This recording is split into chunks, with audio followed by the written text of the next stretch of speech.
In the great hall of Varrock's Prime, silence was not a choice. It was a rule. Hundreds of people stood in long silver lines under a high black ceiling. The hall was so large that even whispers seemed to disappear before reaching the walls. Bright blue lights burned between tall pillars of dark stone. Alien nobles, military officers, traders, and royal servants all stood with their heads lowered. No one looked up. No one even moved too much. At the far end of the hall, above a wide set of steps, stood the throne, and beside that throne stood the woman no one dared to see. Her name was Lady Nyra Vex. Across the galaxy, her name carried fear. Some called her the Iron Fang of the outer systems. Some called her the Shadow Queen. Others did not call her anything at all, because they did not wish to speak of her. Stories about her moved from planet to planet like cold wind. She had broken pirate fleets. She had crushed rebellions. She had made warlords kneel without raising her voice. But it was not only her power that frightened people. It was her face. To her own people, Nyra did not look soft or warm or safe. Her features were sharp and strange. Her skin carried dark silver, lines that seemed to glow under the hall lights. Her eyes were bright gold, almost too bright to meet. Two long ridges curved back from her temples like a crown made by nature itself. To many species, her beauty looked dangerous. To others, it looked unnatural. And to those who feared what they did not understand, it looked like something to avoid. So they avoided it. No one looked at Lady Nyra. Not directly, not for years. Even now, with the whole royal court gathered before her, every eye remained on the polished floor. At the center of the hall, one by one, visitors were called forward. They came with trade offers, military reports, and requests for favor. Each one walked carefully, bowed low, spoke with shaking respect, and stepped back without ever lifting their eyes. Even the strongest commanders looked like nervous children. In her presence, Lady Nyra said little. She watched everything. Her stillness was worse than anger. Her silence was worse than a shout. Then the great doors at the end of the hall opened again. A new visitor entered. He was human. That alone caused a small wave of tension to pass through the room. Humans were still new to this part of space. They had a strange reputation already. Some said they were reckless. Some said they were brave. Others said they were simply too foolish to understand fear properly. Whatever the truth was, they did not behave like other species the human walked into the hall with steady steps. He was not dressed like a soldier or a king. His clothes were simple but clean, dark gray with a light travel coat over them. He carried no weapon that the guards could see. He did not try to look important. His name, according to the court record, was Elias Ven. As he moved forward, many in the room watched him from the corners of their eyes. A few nobles looked almost curious. A few guards looked ready to pull him away if he made a mistake, because everyone knew the rule. Keep your head down. Do not meet her eyes. Do not look at her face. A royal herald struck the floor with a silver staff. Human envoy Elias Ven, he announced. Representative of the Terran trade vessel Dawn Mercy. Elias stopped at the center mark on the floor. It was a circular symbol made of white stone, placed there for all who stood before the throne. He should have bowed immediately. He should have lowered his eyes. He should have done what every other visitor had done. But he did not. For one long second, he simply stood there. Then he looked up. A sharp breath moved through the hall. It was not loud, but it was everywhere. Heads did not rise, but shoulders tightened. Guards shifted their grip on their weapons. A noble near the front merely stumbled backward. The herald froze with his mouth still slightly open. Elias then was looking directly at Lady Nyra. Not at the throne, not at the floor near her feet.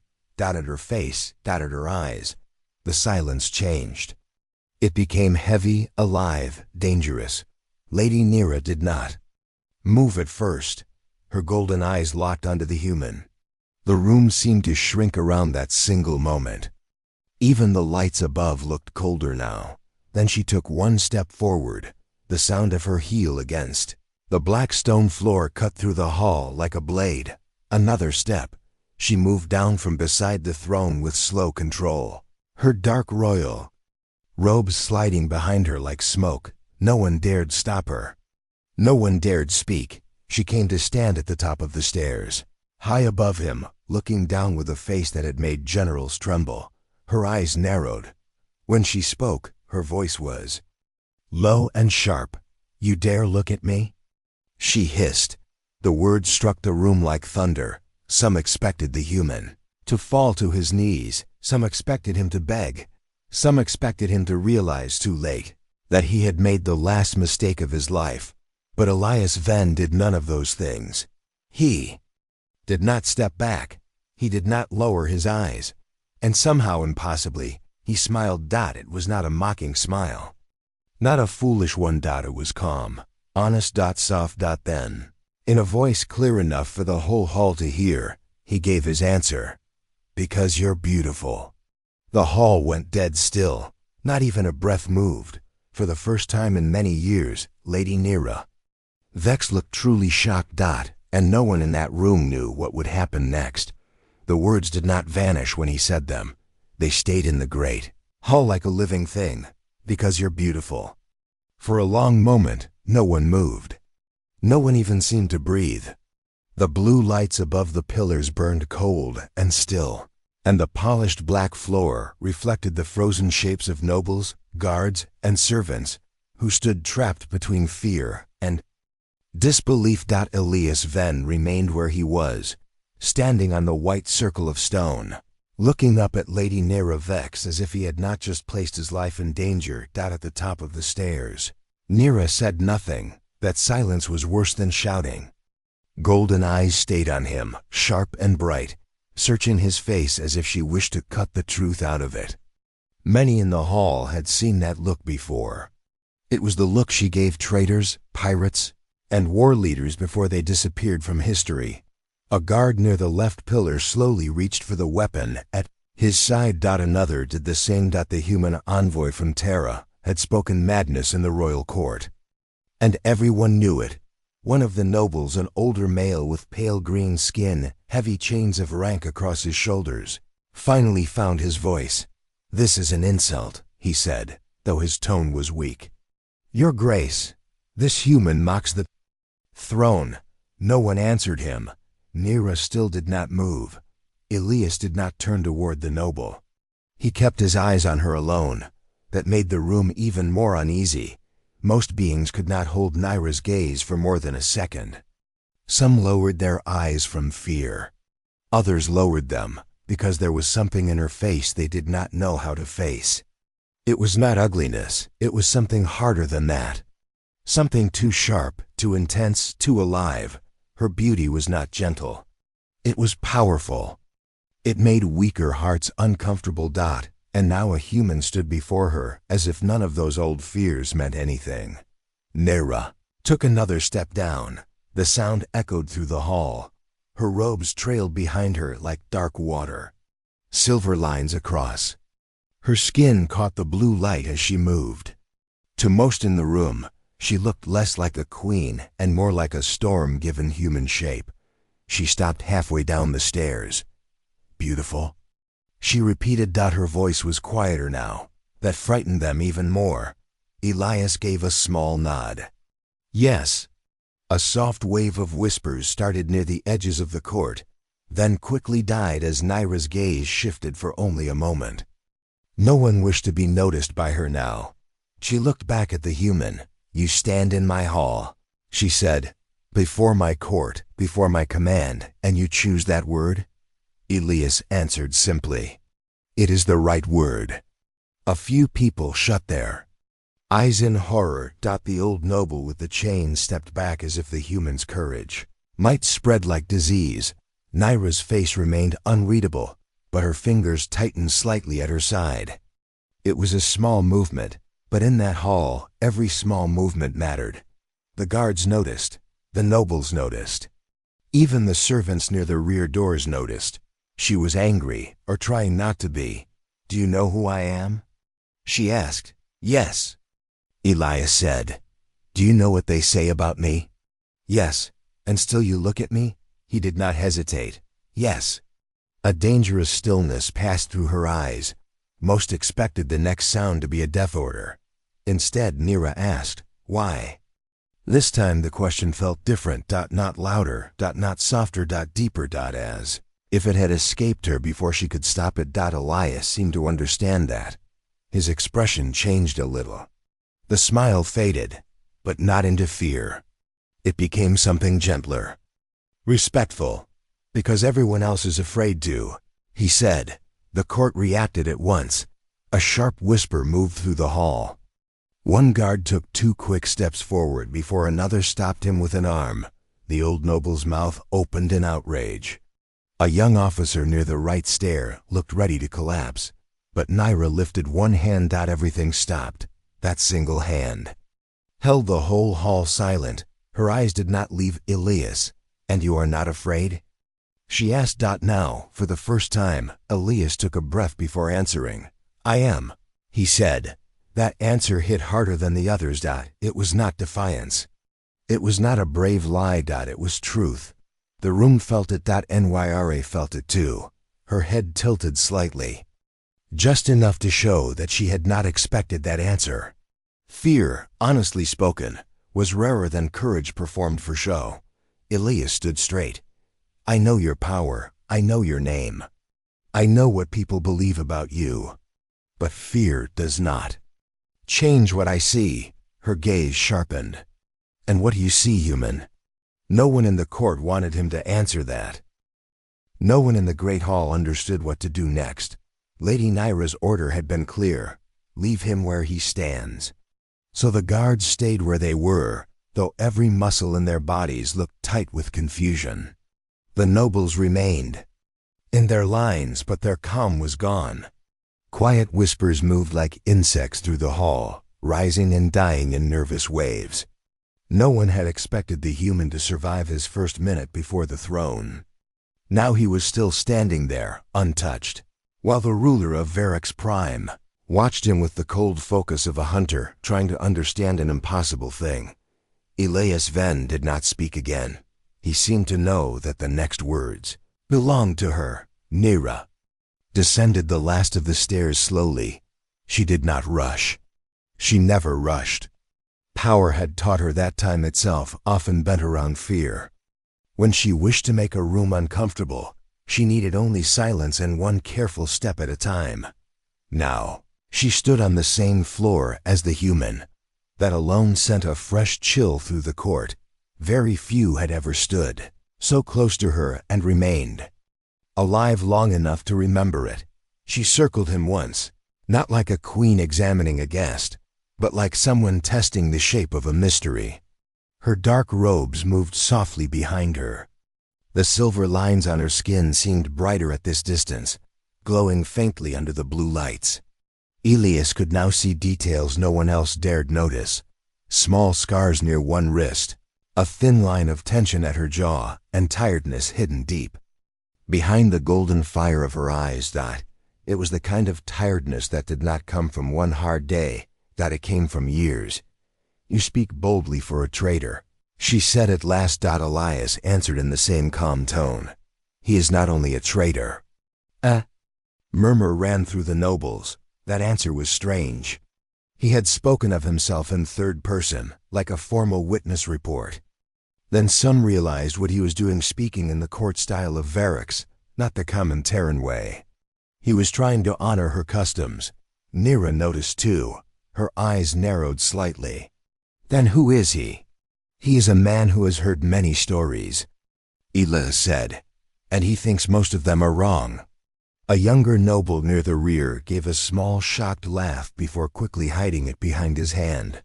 The sound died at once, but the tension it left behind stayed in the air. Nyra stopped in front of Elias again. "Wrong?" she asked. "The galaxy tells many stories about me." "Which part is wrong?" Elias looked at her carefully. The part where they say no one can stand before you and see a person. The hall went quiet again. For a moment, something old moved behind Neera's eyes.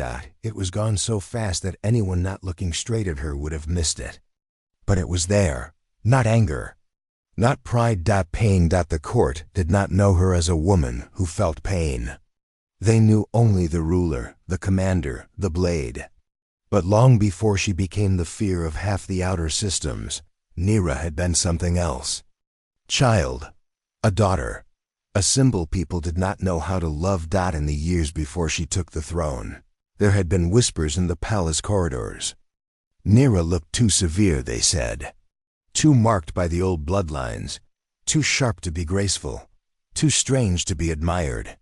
Even among her own kind, beauty had rules, and she had broken all of them by simply being born. Servants had lowered their eyes not from respect but from unease. Young nobles had spoken to her politely while avoiding her face. All eyes from other worlds looked at her for 1 second too long, then quickly away, as if afraid some dark thing might look back. Then war came. War changed everything. Her strange face became useful. Her cold eyes became a weapon. Her silence became command. People who did not know how to admire her learned how to fear her, and fear was easier to control than rejection. So she accepted it. She built herself from it. She let the galaxy make her into something untouchable. And now a human had entered her court and spoken the one word no one had dared give her in years. Beautiful. Nyr. A single quote's S voice, when it came, was harder now. You know nothing about me. That may be true, Elias said. But he knows what fear looks like. A royal guard captain stepped forward at once. Your Grace, enough. This is not proper court exchange. Neera did not even turn toward him. Captain, if I wish your opinion, I will ask. The captain bowed and stepped back, shame burning on his face. Elias kept his tone respectful. He has seen fear in many forms. Fear of enemies, fear of loss, fear of death.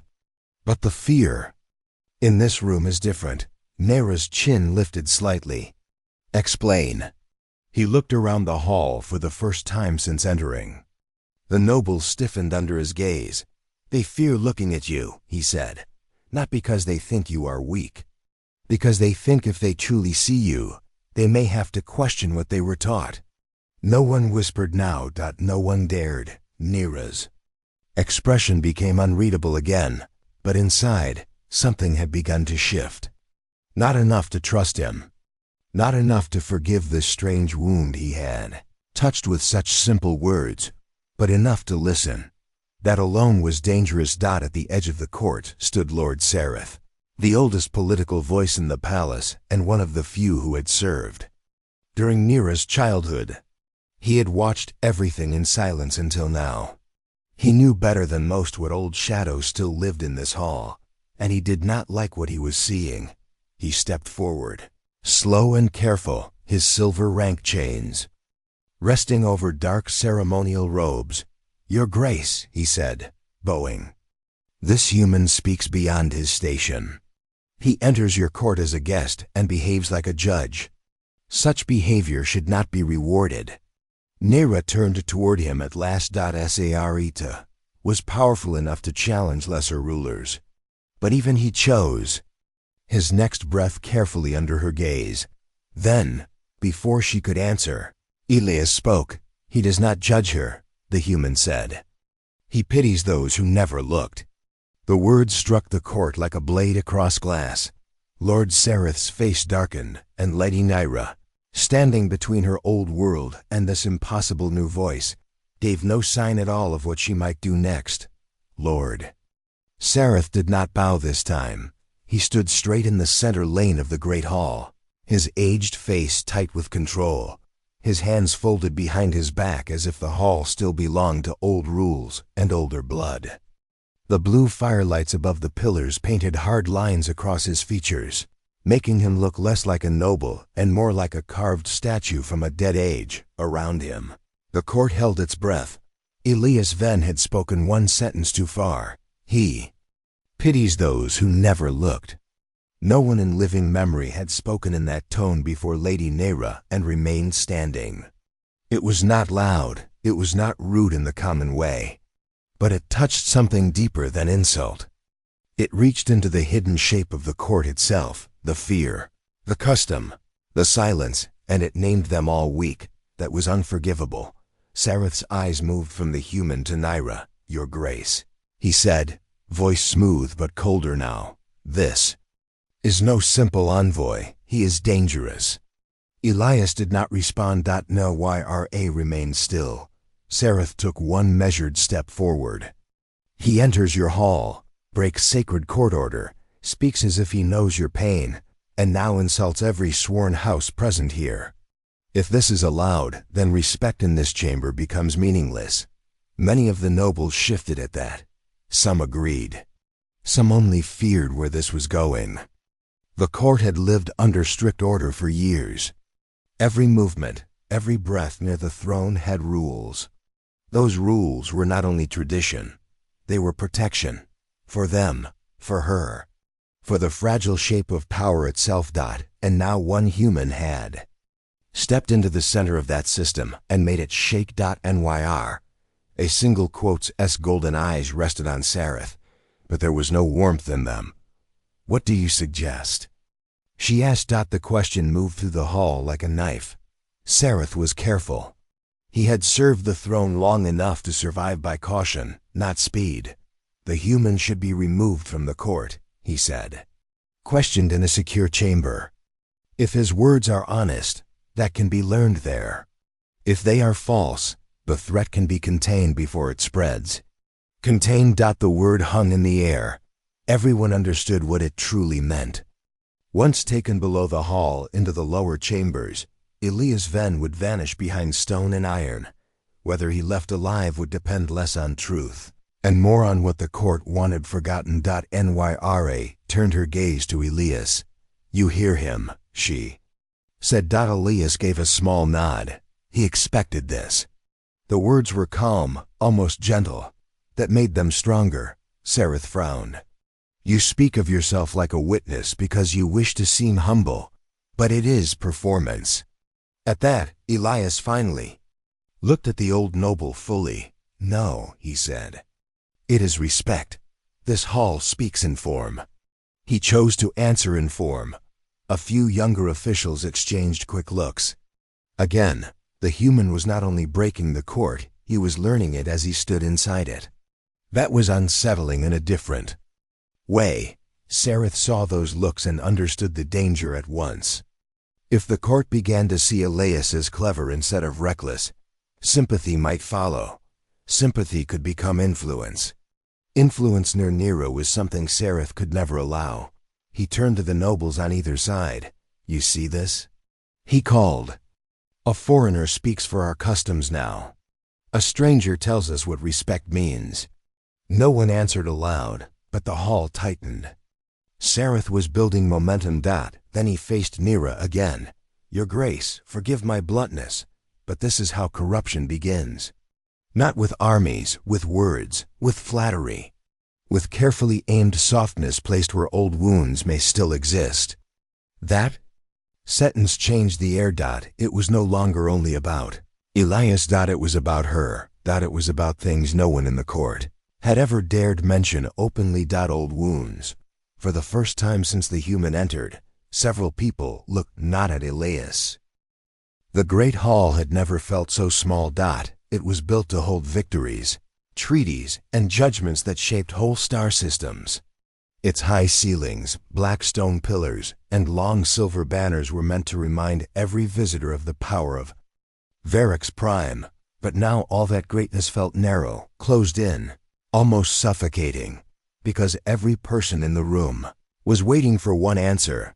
Nera did not give it. Not yet. Lord Sareth remained on one knee, his request still hanging in the air, like a blade that had not fallen. Commander Tarek stood ready near the guard line, one hand close to her weapon. The nobles stayed silent, but their silence was restless. Elias Venn stood alone on the white stone circle, calm on the outside, though even he could feel how close. Everything was to breaking. Naira looked at him for a long time. No one knew what she saw. Maybe she saw a foolish human far from home, speaking beyond his place. Maybe she saw a liar with perfect timing. Maybe she saw the first honest face to stand before her in years. Or maybe she saw herself reflected in a way she did not want. At last, she spoke. "Rise, Sareth." The old noble stood at once, slow and careful, his eyes never leaving her face. Naira took a few steps away from everyone and turned toward the great windows along the side wall. From there, the lights of the city could be seen beyond layers of protective glass, thousands of towers, air lanes and glowing platforms hanging over the dark world below. The entire capital waited under the night sky, unaware that a single moment inside one hall might soon shake the balance of the court. When she spoke again, her back was still to them. For years this chamber has functioned on order. She sighed, words measured, eyes lowered, emotions controlled. Fear kept useful. No one dared answer. Her voice remained calm. It has protected the throne. That was true. Everyone knew it. Then she added, and it has hidden many things. A cold unease moved through the room. Sareth's face changed, but only a little. Tarek's posture grew more rigid. Several nobles lowered their eyes even further. Though there was nowhere lower to go. And Yra turned back to them. There was no softness in her face. But there was something else now, something clear and sharp, like a door opening just enough for light to enter. "This human has broken protocol," she said. "He has spoken with dangerous freedom. He has stirred tension in my court." Sareth looked relieved. Tarek straightened. Some of the nobles quietly prepared themselves for the punishment they had expected from the beginning. Then Naira finished the thought. "And yet," she said, "none of that proves he has lied." The relief vanished from Sareth's face. The hall shifted again. Tarek stepped forward. "Your Grace." Naira did not raise her voice, but it struck harder than a shout. "Did I invite interruption?" Tarek stopped at once and bowed. "No, Your Grace." Naira's eyes moved slowly across the court. "You demand judgment," she said. "Very well, then hear mine." Every breath in the hall seemed to pause. She descended one step from the raised floor near the throne side and stood where all could see her clearly. Her robes fell in dark lines around her. The glowing silver marks on her skin looked almost like old cracks in armor. "This court is skilled at obedience," she said. "It is skilled at silence. It is skilled at fear. But today, when one outsider looked directly at me and spoke one simple truth, the entire chamber trembled. No one moved. No one could. That should concern all of you more than his words." The sentence hit like cold iron. Sareth's control nearly slipped. "Your Grace." "With respect, one human's opinion is not truth." "No," Naira said. "It is not." For one small second, Sareth thought she had returned to him. Then she looked at Elias. But truth is often first heard as insult by those who benefit from old lies. The room froze. Sareth's jaw tightened. He could no longer hide his anger. "Now, you would trust this stranger over your own court?" Naira's gaze turned to him, and the temperature in the hall seemed to drop. "I trust no one blindly," she said. "Not strangers. Not courts. Not old advisors who think they speak. For my safety when they truly speak for their control." That landed exactly where she meant it to. Several nobles looked sharply toward Sareth. The old lord felt it and knew the danger at once. The human was no longer the only one on trial. Elias remained silent, but inside he understood something important. This was no longer about whether Naira believed his words. It was about whether she was ready to admit what her own court had become around her, a system built not only to protect her power, but to lock her inside it. Naira walked down until she stood only a few steps from Elias. Many in the hall looked almost sick with fear. It was too close, too personal, too far outside the rules. She studied him again. "You said they fear looking at me," she said. "Yes," Elias answered. "Why?" He spoke simply. "Because if they truly see you, they cannot keep using the story they built." She held his gaze. "And what story is that?" "That you are only a weapon," he said. "Only a threat. Only something to obey." The words spread through the court like fire through dry cloth. Younger noble in the second row lowered his head in shame. An older servant near the pillar quietly wiped one eye. Commander Turek looked confused for the first time in years. And Lord Sareth looked dangerous. "This is poison," Sareth said. "Soft poison. He weakens the throne by making it personal." Elias turned toward him at last. "No, the throne was made lonely long before he arrived." That broke the room in a way no raised weapon could have done, because deep inside many knew it was true. Nira had ruled with unmatched strength. She had defeated enemies, united worlds, and protected her people. But she had done it from a distance so great that even loyalty became cold. No one loved the throne. They feared it. They depended on it. But they did not truly stand beside it. And for the first time, that truth stood in the center of the hall where everyone could see it. Sareth stepped forward, done with caution now. "Your Grace, if you let this continue, the court will fracture." Nira did not look away from Elias. "Perhaps," she said. Then she faced the court one final time. "Or perhaps," she said, "it already broke long ago and none of you dared look."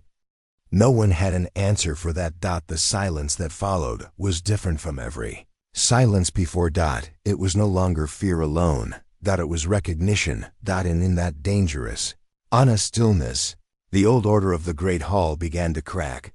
The crack in the great hall could not be unseen. Now it had no sound. No broken stone, no falling glass. The pillars still stood. The silver banners still hung in perfect lines. The throne still rose above the floor like a dark promise of power. Yet everyone in the room felt it. Something old had split open. No one knew what would come out of it. Lady Nira stood in the center of that silence, like the eye of a storm. Her words still lingered in the air. "Perhaps it already broke long ago, and none of you dared look." The court had no answer because the truth in those words hurt too much. Lord Sareth's face had lost its polished calm. He did not appear frightened, but he no longer looked fully certain of the ground beneath him. That alone was enough to unsettle the room. Men like Sareth survived by always seeming one step ahead. If he looked uncertain, then everyone else had reason to fear. Commander Turek was the first to move. She stepped out from the guard line and dropped to one knee before Nira, fist against chest. Her armor gave a dull metal sound as it struck. "Your Grace," she said, voice steady but heavy. "If the court has failed in its duty, then say so plainly. But do not let this human become the measure of us." Nira looked down at her. "And why not?" Tarek raised her head only slightly. "Because he is outside our blood, our law, and our burden. He does not know what it took to hold this empire together." That was not an insult. It was honest. For the first time, Elias felt the weight behind the people in the room. They were not all cruel, not all blind. Many had lived through war, betrayal, collapse, and fear, so deep that order had become sacred to them.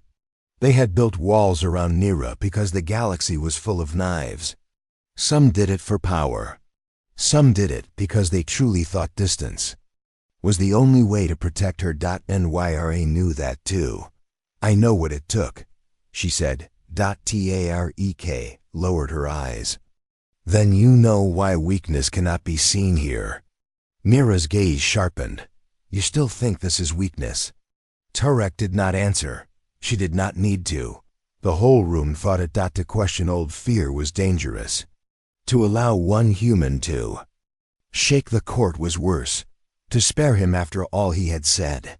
That would not be read as mercy. It would be read as change. And change was what frightened empires most.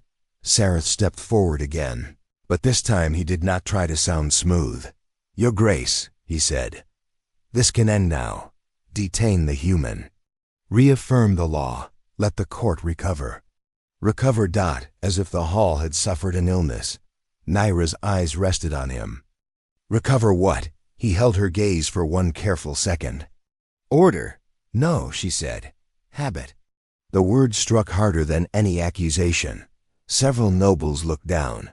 Some looked at Sareth. Others looked, for the first time in years, directly toward Nyra's face before quickly remembering themselves and dropping their eyes again. Elias noticed that. So did Nyra. Very slowly, she turned in a full circle, studying the court. The people who had served her for years stood before her in fear, confusion, loyalty, shame, anger, and uncertainty. She had commanded fleets with less effort than this moment demanded from her now, because battles in space were simple. You knew where the enemy stood. This was different. This was inside her own walls. Inside her own life. When she spoke again, the word stayed in the hall long after Nyra spoke it. Stay. It was a simple word, soft, short, but in the great hall of Varroc's prime, it carried the weight of a new age. No one moved. No one seemed able to. The nobles stood frozen in their silver lines. The guards remained at attention, though many looked as if they had forgotten how to breathe. Commander Tarek's face was still indisciplined, but the shock in her eyes had not faded. Lord Sareth looked older than he had only minutes before, as if one decision from the throne had stolen years of certainty from him. At the center of it all stood Elias Venn. He had entered as an outsider with no power in this court.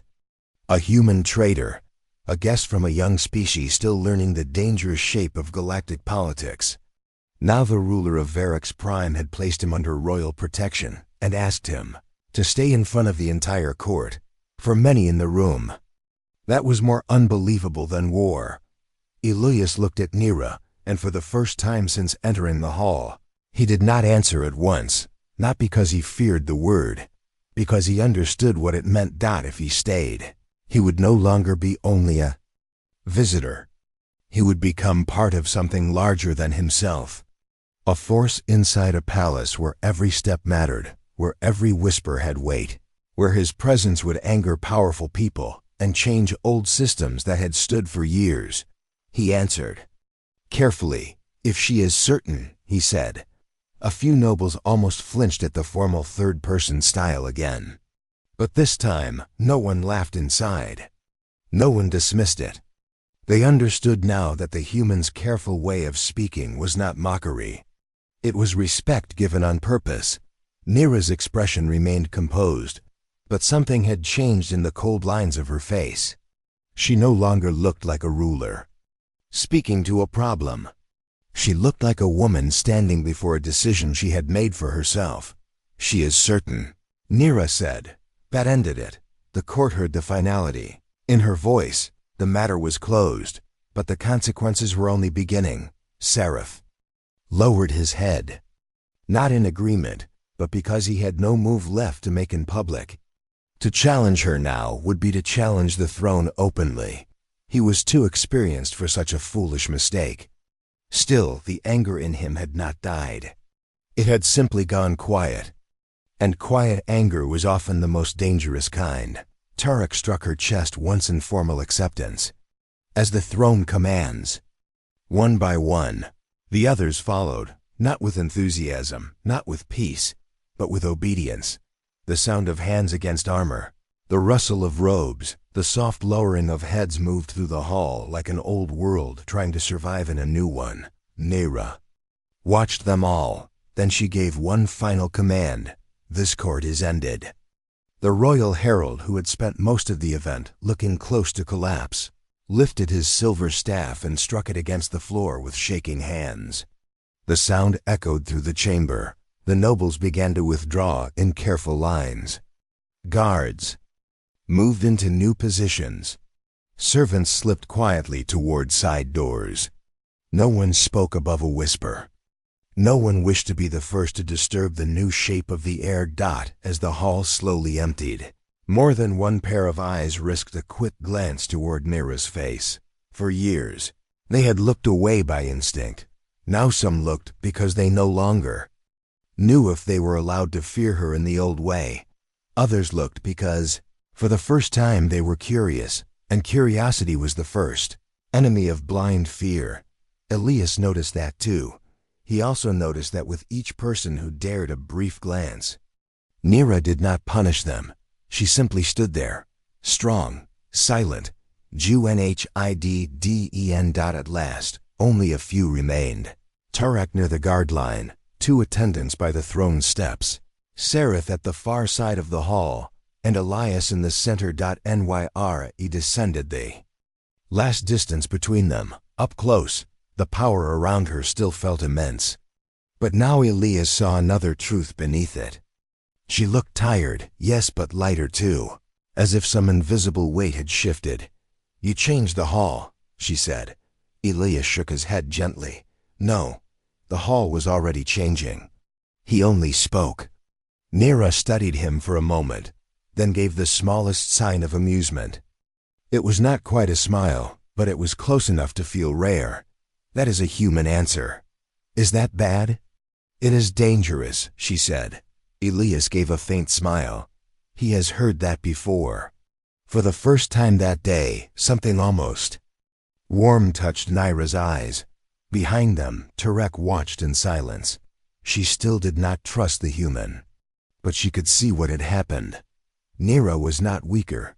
She was more present, more alive. And somehow that was harder to guard, not easier. At the far side of the hall, Sereth turned to leave. He paused only once, glancing back with unreadable eyes before disappearing through the side arch. The court battle was over, but the political one had only begun. Nyra seemed to know that. "The houses will resist," she said. "Yes," Elias replied. "They will say I was manipulated." "Yes, they may try to remove you," Elias nodded once. He expected that too. Nira stepped closer, close enough now that the blue light caught gold in her eyes like fire and metal. "And yet you still looked at me." Elias met her gaze. "Without fear this time." "Yes." Her voice dropped to something almost private. "Why, truly?" The hall around them felt very large and very empty. Elias answered with the same simple honesty that had carried him this far, because he saw that. "Everyone else looked at your power," he said. "But no one looked at you." Nira said nothing for several seconds. Then she turned toward the vast windows, where the lights of Varix Prime burned across the night like a second sky. "When I was young," she said quietly, "they taught me that fear was safer than love." Elias listened. "I believed them," she continued. "Perhaps I had to, but fear builds lonely thrones." He did not answer with comfort or false wisdom. He only stood beside her in respectful silence. Sometimes that was enough. Far below, the city moved on, unaware that a ruler had just changed. The language of her own court, and somewhere beyond the palace, beyond the capital, beyond even Varix Prime itself, the story would soon begin to spread. A human looked at the most feared woman in the galaxy. He called her beautiful, and she did not destroy him. She asked him to stay. That was how legends began, not always with war, sometimes with one honest look, one impossible word, and one moment brave enough to change the stars.